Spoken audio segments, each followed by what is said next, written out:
The electronic lock beeped green, but the room number was wrong. 1408 instead of 1208. Through the slightly open door, I heard familiar laughter, my husband's. Then I saw him holding a little girl with his eyes, kissing a woman who wore his ring. Our 5th anniversary trip was a lie. He'd brought me to the same hotel where his other family was staying. And in that moment, I realized why he'd insisted on separate flights and different check-in times. The little girl called him Daddy as he lifted her into the air, her giggles echoing in the hallway where I stood frozen. The woman, his real wife, smiled with the comfortable familiarity of years together. And I understood with devastating clarity that the diamond anniversary band on my finger meant nothing compared to the life he'd built with them. My hands trembled so violently the key card slipped from my fingers. 5 years of marriage, 5 years of believing we were building a future. 5 years of thinking his business trips were actually business trips. The door swung wider as the little girl spotted me. "Mommy, who's that?" she asked, pointing. 3 sets of eyes turned toward me, curious brown eyes from the child, shocked blue eyes from the woman, and horrified familiar eyes from my husband. In that single, suspended moment, our perfect life shattered into a million pieces. I stood frozen in the hotel hallway, my emerald green dress suddenly feeling like a costume in a play I hadn't known I was performing. Mark's face went through a rapid series of emotions: shock, panic, calculation, and finally, a cold resignation. "Chloe," he breathed, his voice barely audible, "what are you doing here?" The woman, his wife, looked between us, her expression shifting from confusion to dawning horror. "Mark, who is this?" The little girl, sensing the tension, buried her face in Mark's shoulder. "Daddy," that single word, "Daddy," hit me with physical force. We'd been trying for a baby for 3 years.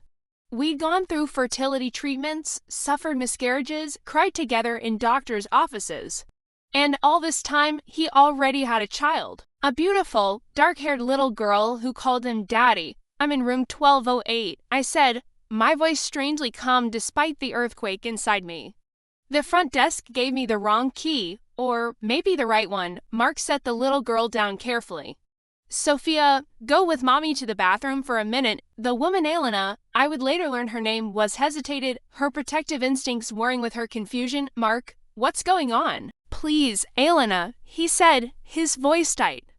"Just give us a minute." She took Sophia's hand and led her toward the bathroom, casting one last, worried look over her shoulder. When the bathroom door closed, Mark stepped into the hallway, pulling the room door shut behind him. "Chloe, I can explain," he began, running a hand through his hair in that familiar gesture of stress I knew so well. "Explain what?" I asked, my voice dangerously quiet. "Explain why you have a wife and child in room 1408 while your other wife is in room 1208. Explain why our 5th anniversary trip is happening at the same hotel where your real family is vacationing. Or maybe you can explain why you thought you could maintain 2 separate lives without either of us ever finding out." He reached for me, but I stepped back, his touch suddenly repulsive. "It's not what you think," he said desperately. "Then what is it, Mark?" I asked, my composure beginning to crack. "Because from where I'm standing, it looks like you have 2 families. It looks like our entire marriage has been a lie. It looks like every business trip, every late night at the office, every time you couldn't make it to a family event because of work, it was all just time spent with them." The pieces were clicking into place with horrifying clarity: the separate phone, the emergency business trips that always seemed to fall on holidays, the way he never wanted to combine our finances. The prenup he'd insisted on that now seemed suspiciously one-sided. "Chloe, please," he whispered, his eyes pleading. "Let's go somewhere and talk about this. I can explain everything." But I was done listening to his explanations. I was done believing his lies. I turned and walked away, my heels clicking sharply on the marble floor, each step taking me further from the life I thought I had, further from the man I thought I knew.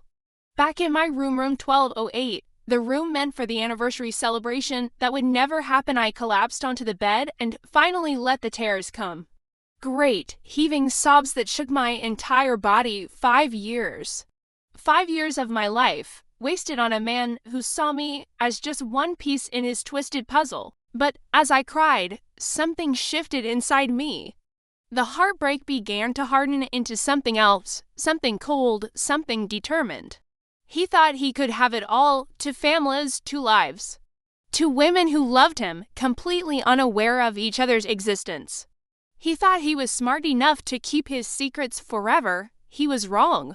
I wiped my tears and stood up, looking at my reflection in the mirror. The woman staring back at me was different now, harder, stronger, angrier. I opened my laptop and began to research. If Mark had 2 families, he had to be supporting them both. That meant money, lots of money. Money he'd always claimed was tied up in business investments. Money he'd used as an excuse whenever I wanted to buy a house or start a family. It took me 3 hours to hack into his financial accounts. I'm not proud of it, but desperate times call for desperate measures. And what I found made my blood run cold: multiple bank accounts I knew nothing about. Properties in 3 different states, investment portfolios worth millions. And regular, substantial transfers to an account under Elena Martinez's name, the woman from room 1408. But the most damning discovery was yet to come. I found a second set of marriage certificates. Mark and Elena married 7 years ago in a small ceremony in Vermont. And Mark and me married 5 years ago in a lavish wedding in New York, both legally binding, both completely valid. He wasn't just a cheater, he was a bigamist.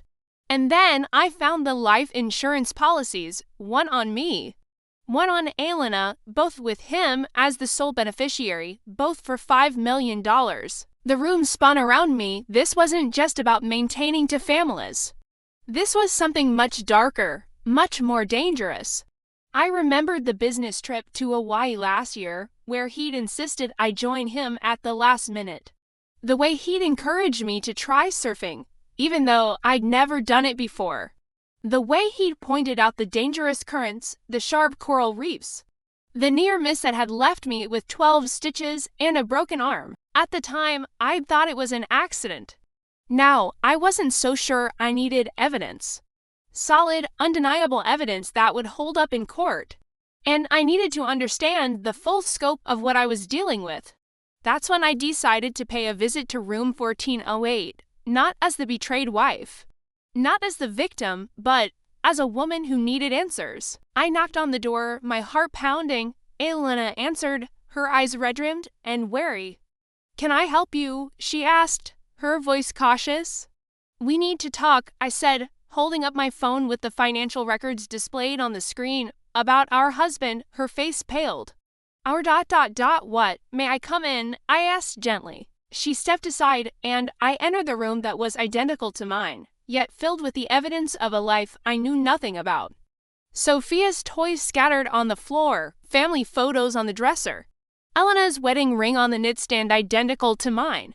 I showed her everything: the financial records, the marriage certificates, the life insurance policies, the timeline of his lives. As she scrolled through the evidence, her hands began to shake. "I don't understand," she whispered. "We've been married for 7 years. We have a daughter together. He travels for work, but he always calls. He's never missed Sophia's birthday. He's a good father. He's a good actor," I said softly. "But he's not the man either of us thought he was." We talked for hours, comparing stories, comparing timelines, comparing the lies he'd told us both. The business trips that overlapped, the emergencies that always seemed to pull him away, the separate phones, the secret bank accounts.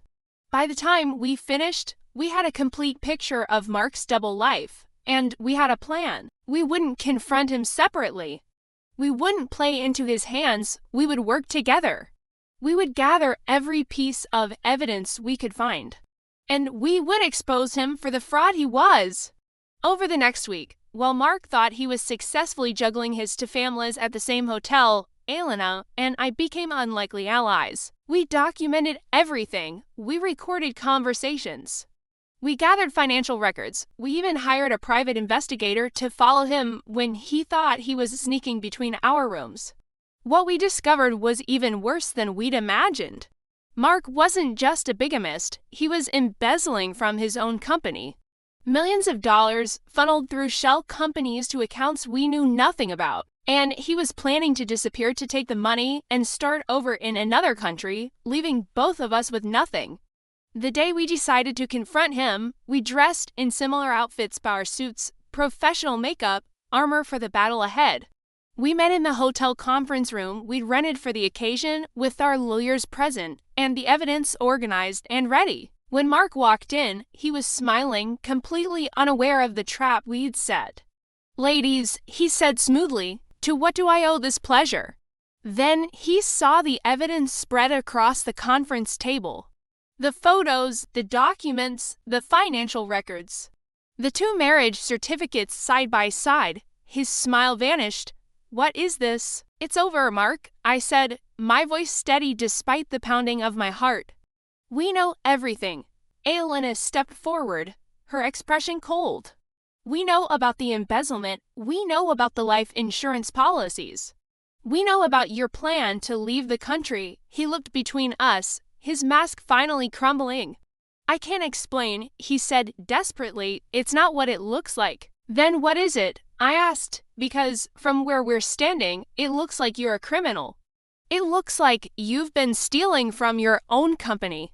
It looks like you married to women and were planning to collect on both our life insurance policies. The confrontation that followed was brutal. The lies, the excuses, the desperate attempts to turn us against each other. But we stood firm, united in our anger and our determination to see justice done. In the end, he signed the confession we'd prepared. He agreed to return every penny he'd stolen. He agreed to grant both of us divorces on favorable terms, and he agreed to seek psychological help. As he walked out of the conference room, a broken man facing the consequences of his actions, Elena turned to me, tears in her eyes. "What now?" she asked. "Now," I said, taking her hand. "Now we rebuild together." It wasn't the happy ending I'd imagined when I married Mark 5 years ago. It wasn't the life I'd planned, but as I stood there with Elena, the woman I should have hated, but instead had come to respect and even care for, I realized that sometimes the family you choose is stronger than the family you're reborn into. And sometimes the greatest love stories aren't about finding your soulmate, they're about finding yourself. And in my case, finding an unexpected sister in the process.